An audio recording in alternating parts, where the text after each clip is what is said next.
শাহরুখ খান বলেছিল প্যার দোস্তি হ্যাঁ।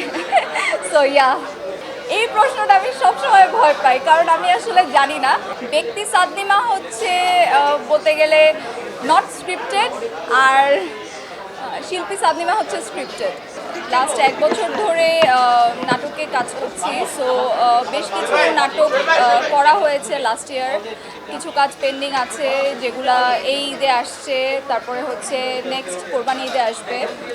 In the mean time কিছু কাজের কথা চলছে, সো ওগুলা হয়তো বা করা হতে পারে কোরবানি ঈদের আগে, এই আর কি। লিটল মিস কেওসের কথা যদি বলি, এটা আমার ওটিটির প্রথম কাজ, অলমোস্ট সবাই জানেন। সো লিটল মিস কেওসের গল্পটা হচ্ছে একটু ডিফারেন্ট জনরার। সো এইরকম জনরার কাজ আমি আসলে বাংলাদেশে এর আগে কখনো দেখিনি, যে আমাদের যে জেনজি জেনারেশন এদেরকে নিয়ে একটা গল্প, যেখানে হচ্ছে লিটারেলি ওরা কীরকম, ওদের ক্যারেক্টার কীরকম, ওদের family ups and downs and everything, এগুলো পোর্ট্রে করা হবে। সো ওই জন্যই আমার কাছে গল্পটা খুবই ভালো লেগেছে, এবং আমার কাছে মনে হয়েছে যে হ্যাঁ, এরকম একটা গল্পে আসলে এরকম একটা গল্প আমাদের দেশে হওয়া উচিত। সো ওটাতে কাজ করা হলো। আর রাক্ষসের কথা যদি বলি, যে রাক্ষসের গল্পটা তো ডেফিনেটলি একটু অ্যাকশন থ্রিল টাইপের। সো আমার কাছে মনে হয়েছে যে ক্যারেক্টারটা যেরকমই হোক না কেন, ক্যারেক্টারটা যে ইম্প্যাক্টটা ফেলছে পুরো গল্পের মধ্যে, সো আমার কাছে ওই জিনিসটাই মজা লাগছে। অ্যান্ড আমি শোনার পর বলেছি যে ওকে ফাইন, আমি এটা করতে চাই, আমি এটা করবো।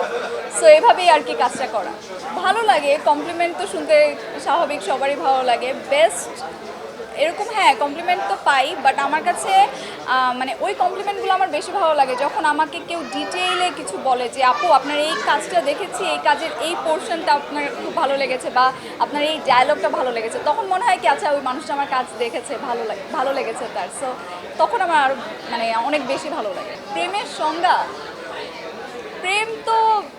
প্রেমের সংজ্ঞা বলতে ওই যে শাহরুখ খান বলেছিল প্যার দোস্তি হ্যাঁ।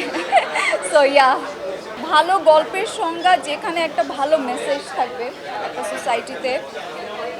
অলসো আমি যেই টাইপের গল্প দেখি, আমি যদি রোম্যান্টিক গল্পও দেখি, আমার কাছে মনে হয় কি ওকে ফাইন, একটা ছেলে একটা মেয়ের রোম্যান্স অ্যান্ড এভরিথিং এগুলো হচ্ছে, বাট একটা মানে একটা সাসপেন্স, বা ওকে ফাইন কি হবে, মানে একটু দেখার পরে যদি মনে না হয় যে আচ্ছা পরবর্তীতে কী হবে দেখি, ওই গল্পটা আসলে মানে ওই টাইপের কোনো কন্টেন্ট আমি আসলে দেখি না। সো আমি ওটাই খুঁজি প্রত্যেকটা গল্পে, যে গল্পটা যে টানছে, আচ্ছা দেখি এর পরে কী হবে, সো এরকম একটা সাসপেন্স বা এরকম কিছু একটা আমি চাই সবসময় প্রত্যেকটা গল্পে। আমি আসলে ব্যক্তি সাদনিমা হচ্ছে বলতে গেলে নট স্ক্রিপ্টেড, আর শিল্পী সাদনিমা হচ্ছে স্ক্রিপ্টেড ফর অন স্ক্রিন আর কি। এই পার্থক্য, আর কোনো পার্থক্য নাই। না, এরকম কিছু এখন পর্যন্ত আমি ফেস করি নাই।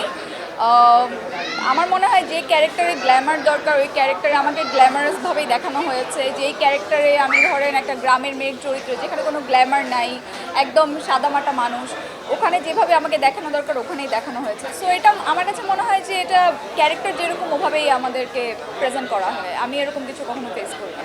জীবনে পরিবর্তন বলতে, এখন আগে একটু ফ্রি টাইম পেতাম, একটু ফ্যামিলির সাথে টাইম স্পেন্ড করার সুযোগ থাকতো, ফ্রেন্ডদের সাথে ঘোরার সুযোগ থাকতো। এখন হচ্ছে জবের পাশাপাশি যখন মিডিয়াতে কাজ করছি, টাইমিংটা অনেক হয়ে যাচ্ছে, খুব প্যাকড হয়ে যাচ্ছে। সো এটাই, আর কোনো পার্থক্য আমি আসলে খুঁজে পাই না। এই প্রশ্নটা আমি সবসময় ভয় পাই, কারণ আমি আসলে জানি না। কারণ হচ্ছে আমি পার্সোনালি আমি হচ্ছে going with the flow person. আমি জানি না যে আমি মানে এখান থেকে বের হয়ে আমি কি করব বা কোথায় যাব।